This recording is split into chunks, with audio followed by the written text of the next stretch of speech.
नमस्कार, मैं हूं आपका दोस्त राम मोहन। आज मैं फिर आपके सामने उपस्थित हूं एक नया विषय लेकर के। और आप लोगों का बहुत-बहुत स्वागत है मेरे चैनल चाय विद राम मोहन पर। तो आज का विषय जो है, वो सुनने में तो बहुत अच्छा नहीं लगेगा, मगर मुझे लगता है उससे फ़ायदा काफ़ी होगा।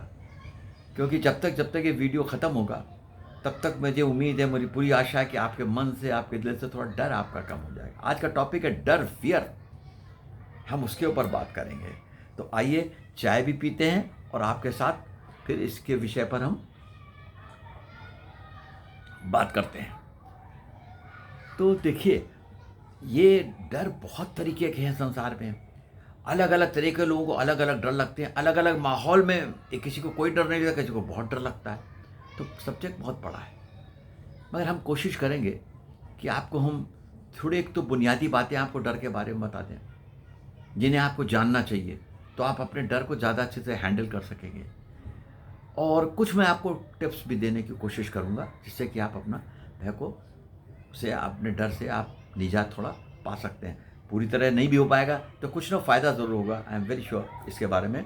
तो शुरू करते हैं हम लोग इसके बारे में बात करना। तो देखिए, डर जो है, सबसे पहली चीज़ ये है कि हम सब में डर है। हम सब लोगों के अंदर डर है, ये बात सबसे पहले मानने की है। अगर आप ये नहीं मानोगे तो फिर तो आप आगे ही नहीं बढ़ सकते हो भाई। अगर आप कोई ये कहता है कि मेरे अंदर डर बिल्कुल नहीं लगता मुझे, तो भाई वो झूठ बोल रहा है। डर तो भैया लग ही रहा है। और डर तो देखिए क्या है, एक इमोशन है, एक भावना है, एक जज्बात है ना। और ये हम सबके अंदर है। बहुत तरीके के हैं, इमोशंस होते हैं, भाव होते हैं। और जैसे फियर है, लव है, एंगर, बहुत है, आठ मेन है। तो इसी तरीके से होते हैं। इसी तरीके से हमारे अंदर फियर भी है। और अगर हमारे अंदर से इमोशंस निकाल लिए जाए तो फिर हम इंसान कहाँ रह गए। तो भैया, अगर कोई कहता है कि उसके अंदर फियर नहीं है, तो भैया झूठ बोल रहा है। सिर्फ भगवान ही ऐसा है जिसके अंदर डर नहीं है, उसके अंदर कोई फियर नहीं है। तो हम सब इंसान हैं। वो इस संदर्भ में जो है, मैं आपसे हमारे फील्ड मार्शल साहब हुए सैम मानेकशॉ साहब, मैं उनके एक स्पीच थी, उसमें से मैं दो बातें आप लोगों के लिए निकाल कर लाया, बड़ी इंटरेस्टिंग है। फील्ड मार्शल साहब गोरखा रेजिमेंट से थे। गोरखा रेजिमेंट का बड़ा भारी इतिहास है, और वो अपने अफसरों, जवानों को बड़ा मोटिवेट करते थे। तो एक बार उन्होंने स्पीच में अपने एक बात कही कि भाई, अगर ये कोई कहता है कि उसको डर नहीं लगता, तो झूठ बोल रहा है, और या तो वो गोरखा है। तो भाई, हम सब गोरखा तो नहीं है, तो भैया हम सबको डर लग रहा है, और गोरखा को भी डर लगता है। देखिए, फील्ड मार्शल साहब ने ये युद्ध के संदर्भ में कहा। उन्होंने ये बात युद्ध के संदर्भ में कही कि युद्ध के मैदान में जब होते हैं तो गोरखा को डर नहीं लगता है, और वहां डर लगना भी नहीं चाहिए। अगर किसी फौजी को लड़ाई के दौरान डर लग गया, तो वहीं वो मर गया यार। वो आगे बढ़ ही नहीं सकता है अगर उसको डर लग गया तो। और इसी वजह से आपको बताएं, एक चीज़ आप सब जानते होंगे, बैटल क्राई होती है एक चीज़, युद्ध घोष। जब युद्ध चल रहा होता तो हर रेजिमेंट का अपना एक युद्ध घोष है। जैसे गोरखा रेजिमेंट का है, जय महाकाली आयो गोरखाली, हर हर महादेव, जय श्री राम। ये इस तरीके के, ये जय घोष हर रेजिमेंट के अलग अलग हैं, उनकी धार्मिक मान्यताओं के हिसाब से सब बनाए गए हैं। और इसका पर्पज़ क्या होता है? एक तो ये जो सैनिक हैं, जो ट्रुप्स हैं, अफसरों में एक जहती पैदा करता है, उनके अंदर एक साथ इकट्ठा रहने के, काम करने की जज्बा पैदा करता है। और दूसरा जो होता है, वो उसका पर्पज़ ये होता है कि जब सोचिए 100-150 लोग युद्ध के मैदान में आगे बढ़ रहे हो, सब जय घोष इकट्ठा कर रहे हैं, जय महाकाली आयो गोरखाली, तो सबके दिमाग का जो है भय जो है निकल जाता है। हर हर महादेव सब इतने लोग कह रहे हैं, सबके दिमाग का भय निकल। क्योंकि देखिए, चाहे सिपाही जो भी हैं, अफसर हैं फौज के, दिमाग में भय रहता है भाई। किसी के घर में बीमारी है, किसी के घर में कोई प्रॉब्लम है, किसी का n number of problems can be there, जो उनके दिमाग में तो उसका असर होता है। मगर जब युद्ध के मैदान जाते हैं तो ये जय घोष जब, वो युद्ध घोष जब वो कर देते हैं, फिर उनका दिमाग से फिर होता है और वो अच्छे से लड़ाई कर सकते हैं। तो भाइयों, अगर आपको मैं बता रहा हूँ, अगर आपके अंदर भय रहेगा, डर रहेगा, तो आप अच्छे से काम नहीं कर सकोगे। आपको जय घोष करने की ज़रूरत नहीं है।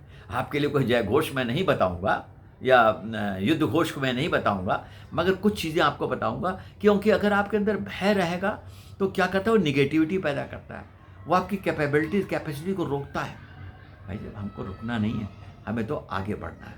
देखिए गीता क्या कहती है, गीता इसके बारे में बहुत कुछ लिखा हुआ है, मैं इसका सारांश आपको बता देता हूँ थोड़ा सा ब्रीफ में। गीता कहती है कि भाई भगवान श्री कृष्ण का कहना है कि भाई तुम अपना काम मन लगा के करो, पूरे उससे माया मोह में मत पड़ो और सब कुछ छोड़ दो मेरे सारे, तुम्हें कोई डर नहीं लगेगा। बिल्कुल सही बात है, मगर भैया माया मोह कहाँ से छूट जाए इस कलयुग में? माया मोह तो रहेगी। मेरा म्यूचुअल फंड, मेरा बैंक बैलेंस, मेरी गाड़ी, मेरा ये, मेरा मकान है, सो मैनी थिंग्स है। तो भाई जब इससे आप मुक्त नहीं हो सकते तो आपके अंदर डर रहेगा। और गीता में डेथ के बारे में लिखा, बहुत सारे लोगों को डेथ का बहुत डर होता है, हर किसी को होता है ना, किसी को ज़्यादा होता है, किसी को कम होता है। भाई मरना कौन चाहता है आसानी से? तो हमारे अंदर ये जो डेथ का ये होता है, उसके बारे में लिखा है। अरे भाई तुम क्यों डर रहे हो? उसका कहने का मतलब तुम तो आत्मा हो, आत्मा मर नहीं सकती, हो नहीं सकती, और जब मरोगे तुम्हारी आत्मा फिर कहीं शरीर में कहीं जन्म ले लेगी। तो भाई बहुत से लोग डेथ से भी बहुत डरते हैं, गीता में उसके बारे में बताती है। तो चलिए अब हम आगे बढ़ते हैं, और हम आज आपसे सारे भय जो हैं उन सबको मैंने 3 कैटेगरी में बांट दिया है, 3 हिस्सों में बांट दिया है। 3 तरीके हैं, तो बहुत सारी कैटेगरीज बन सकती हैं, पर उतने बनाने की जरूरत नहीं है। देखिए 3 तरह के भय कौन कौन से हैं। सबसे पहला भय कौन सा है, मैं बता, जो हमारे अंदर कुदरतन आ गए हैं या हमने सर्कमस्टांसेस से सीख लिए हैं, हमारे अंदर आ गए अंदर ही, और वो हम जब हमको भय होता है तो हम उससे रुक जाते हैं, हमारी ग्रोथ रुक जाती है, हम आगे बढ़ना बंद कर देते हैं। एक तरीके के तो है, इनको मैं अलग आपसे विस्तार से बात करूंगा। दूसरे किसी के भय कौन से हैं, वो है जो सचमुच बाहर से आते हैं। कि आप जा रहे हैं, आपको अचानक मान लीजिए गुंडों से सामना हो गया, या आप गाड़ी से चले जा रहे हैं, अचानक एकदम से सामने से आगे एक गाड़ी आपके आ गई बहुत तेजी के साथ, एकदम से सामने से आ रही, बड़ी भारी गाड़ी, ट्रक भरा हुआ आ रहा है। देखिए डर लग सकता है। और तीसरे तरह के डर कौन से होते हैं, जो भाई ये हमारा दिमाग इसके वहाँ से निकलते हैं, यहाँ उनकी उत्पात होता है, उनका वो उत्पात मचाते हैं, यहाँ से उनकी उत्पत्ति होती है, यहाँ से वो पैदा होते हैं। बात करेंगे सबके। तो सबसे पहले जो हमारे अंदर जाते हैं, देखिए इस कैटेगरी में वो विचार आते हैं जैसे बिल्ली रास्ता काट गई तो भैया रुक जाओ, कुछ ना कुछ गड़बड़ हो जाएगा। तो भाई ऐसे ही है कि आपकी बिल्ली अगर रास्ता काट गई, तो क्या कहीं किसी गीता पुराण में, कहीं वेद में लिखा है बिल्ली रास्ता काट जाए तो रुक जाओ? कहीं नहीं है। मेरे साथ एक ड्राइवर हुआ करता था, बड़ा कुशल ड्राइवर था, अपने काम में बड़ा सही था, मगर उसके साथ एक बड़ा भारी ऐप था। अगर वो कहीं मीटिंग में आपको ले जा रहा है, किसी ज़रूरी काम से जा रहे हैं आप, अगर बिल्ली ने रास्ता काट दिया, अगर बिल्ली ने रास्ता काट दिया तो गाड़ी किनारे लगाएगा, रिवर्स करेगा, थोड़ा सा कुल्ला करेगा, पानी पिएगा, मुंह पे छींटा और आपके पास पानी जाएगा, सर आप भी थोड़ा सा पानी पी लीजिए। तो मुझे उससे, इस बात से मुझे कभी कभी उससे बहुत झुलाट, मैं आई शू फील वेरी अपसेट। तो मैंने एक बार उसको पूछा, मैंने कहा यार तुमको किसने बता दिया ये, और मुझे ये बताओ कि बिल्ली ने तुम्हारा रास्ता काट दिया या तुम बिल्ली का रास्ता काटने जा रहे थे? बिल्ली ने तुम्हारा काट दिया, तुम नहीं काट पाया उसका रास्ता। नहीं नहीं सर ऐसा होता। देखिए इसका कहीं कोई वो नहीं है। मुसलमान लोग, मुस्लिम लोग बिल्ली का कुछ नहीं मानते, क्रिश्चियंस नहीं मानते। यूरोप में तो हर दूसरे तीसरे घर में बिल्ली पड़ी हुई है। हम निकले, हम उनकी बिल्ली हमारा रास्ता काट गई, वो निकले उनके, हमारी बिल्ली उनका रास्ता काट गई, तो क्या लोग रुक जाते हैं? क्या यूरोप में कुछ बिगड़ गया है? कुछ नहीं। और सबसे बड़ी बात है, देखिए इस बिल्ली का रास्ता काटने का कोई साइंटिफिक इसका वेरिफिकेशन आज तक नहीं किया गया है कि सचमुच कुछ होता है, इसमें होता है। तो भाई देखो कुछ ना कुछ तो होता है। है ना। बहुत से लोग होते हैं बिल्ली काट गए तो रुक जाते हैं, इंतजार करते कोई और निकल जाए, उसकी प्रॉब्लम उसके ऊपर चली जाए, और कुछ भगवान का नाम लेके आगे बढ़ जाते हैं। मैं भी भगवान का नाम लेके आगे बढ़ जाता हूँ, रुकता नहीं हूँ मैं, मगर ठीक है, भगवान का नाम लिया और आगे बढ़ गए। तो इसी तरह देखिए साहब, बहुत तरीके के लोगों के अंदर होता है। हाइट का लोगों को डर होता है।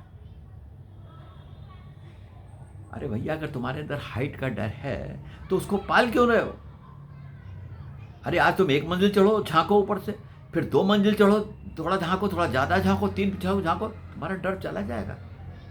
ऐसा कुछ भी नहीं है। मेरे साथ मेरे एक दोस्त पढ़ते थे, बड़े अच्छे दोस्त हमारे थे। उनके साथ एक प्रॉब्लम थी, वो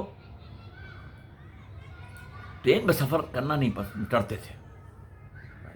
तो हम लोग एक बार गए, तो कहते यार हम वहाँ बस से पहुँच जाएंगे। तो हमने उनसे पूछा, मैं कहा तुम्हें क्या बात है, क्या बोले यार ऐसा है, गाड़ी में बड़ा, ट्रेन में बड़ा आवाज़ आती है, बड़ा हिलते, मुझे हमें घबराहट सी होती है। और उन्होंने यह साथ में ये भी कहा कि भाई हमारी मदर को भी ये प्रॉब्लम थी। तो हमने इस बात को वहीं छोड़ दिया।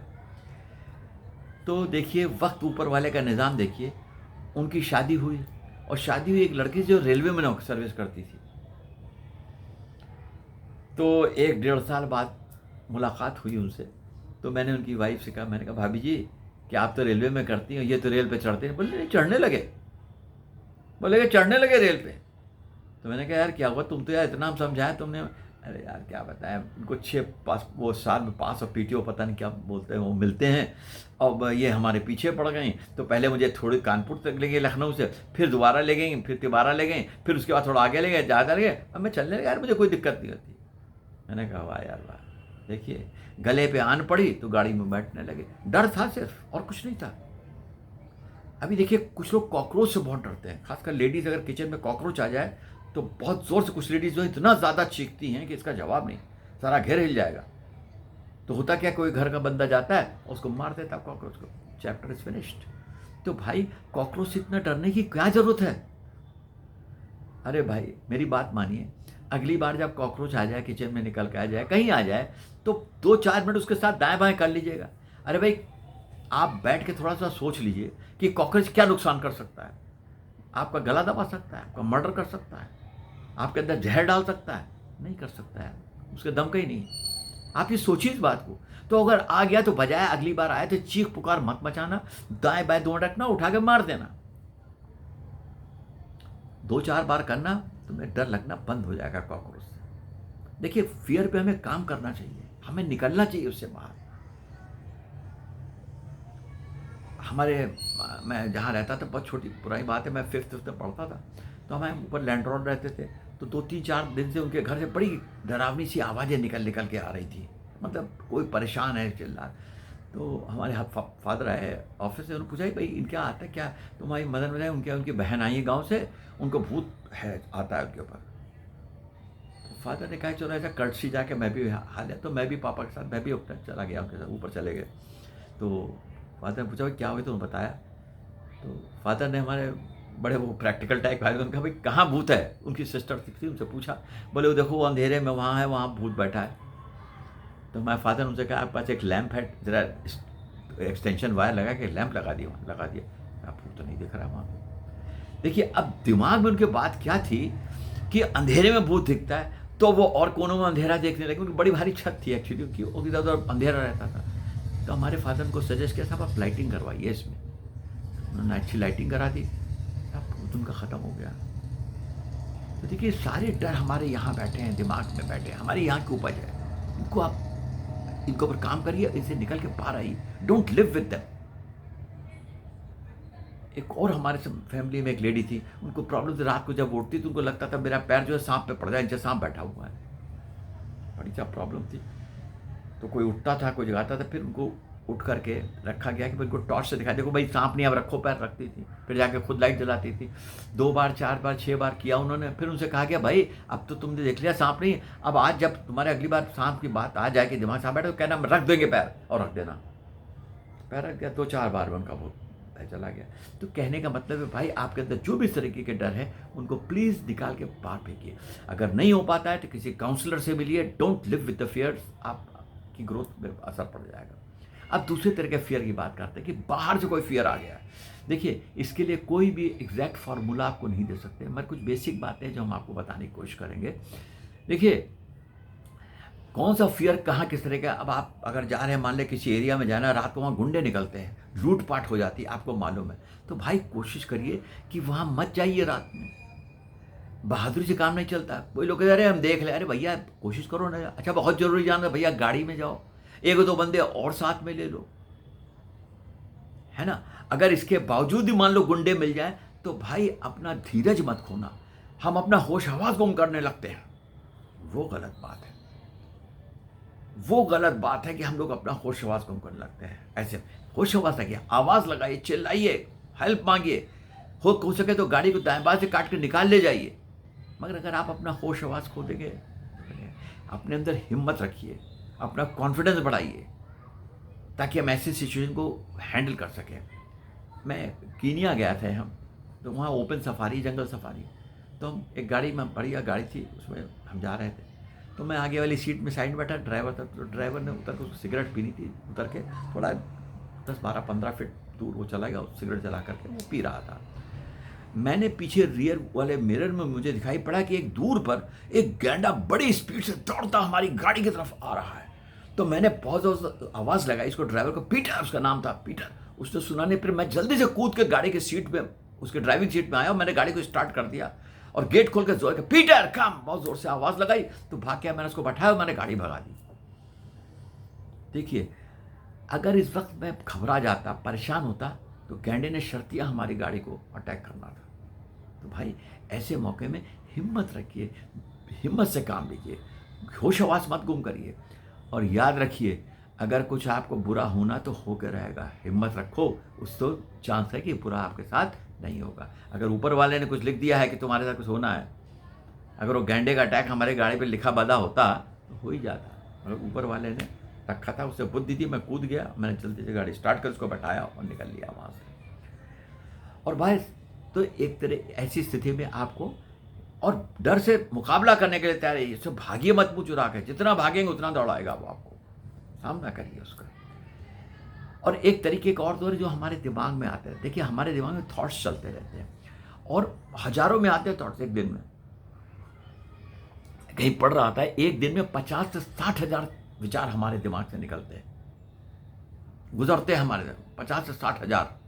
हम सबको नोटिस नहीं करते, मगर एक बहुत खास बात है, इसमें से 99% विचार ऐसे होते हैं जो रिपीट करते हैं, बार बार वही आते हैं, और उसमें से 99% में से बाकी 99% जो होते हैं वो फेक होते हैं और फियर देते हैं, निगेटिव विचार होते हैं। आप जब निगेटिव विचारों में जाते हैं तो आपको डर लगता है, निगेटिव विचार आपको डर देते हैं, इसलिए ये विचार जो आते हैं, और आप सबके आते हैं, भाई इनको समझो बादल है, आए चले गए, इनको पकड़ना मत, इनके ऊपर ध्यान मत देना। अगर तुमने इनको पकड़ लिया, इनके साथ चिपट गए, तो तुम्हें तबाह कर देंगे। तो भाई इनको देखो जरूर, विचार आया चले गया, आया चला गया। और इस दिमाग की खास बात है, ये कुदरतन ऐसा है कि हमें निगेटिव बात जरूर बताता है, पहले निगेटिव बताएगा। कभी कभी देखा नहीं, घर में कोई लेट जब बाहर हम लोग चले जाते हैं, कोई लेट हो जाता है घर, लोग कहते हैं अरे यार कोई एक्सीडेंट तो नहीं, अरे भाई ज़रूरी एक्सीडेंट हो गया, हो सकता है ट्रैफिक जाम हो। और भाई एक बात आपको और बता दूं मैं कि भाई प्रेजेंट में रहने की आदत डालिए। देखिए जब आप पास्ट में चले जाते हैं, हमारा दिमाग ये भी है कि हम प्रेजेंट में नहीं रह पाते, हमारे याद कुदरतन हम कभी पास्ट का सोचेंगे जो हो गया है, या फ्यूचर का सोचेंगे। जो पास्ट में सोचते हैं निगेटिव बातें याद आ जाती है, अरे यार हमारे साथ हुए, और फ्यूचर में सोचते हैं तो जो होने वाला उसके बारे में कुछ बुरा आने लगता है।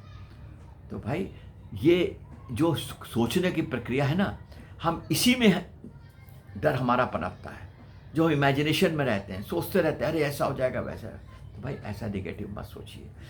तो हमने आपसे बात करी, हमें आशा है आप, हमने कुछ मुंह में आते क्या बताएं, भय के साथ भय को पहचानिए, आपके अंदर मानिए कि आपके अंदर भय है, भय के साथ काम करने की कोशिश, भय से निकलने की कोशिश करिए। जो दिमाग में आपके विचार आते हैं इनको पकड़िए नहीं, इनको निकल जाने दीजिए, बादल की तरह आए हैं चले जाएंगे। और लास्ट में प्रेजेंट में रहने की कोशिश करिए। उम्मीद है कि आपको इससे फ़ायदा मिलेगा। कोशिश करिएगा, कमेंट करिएगा अगर आपको कोई दिक्कत महसूस हो। धन्यवाद।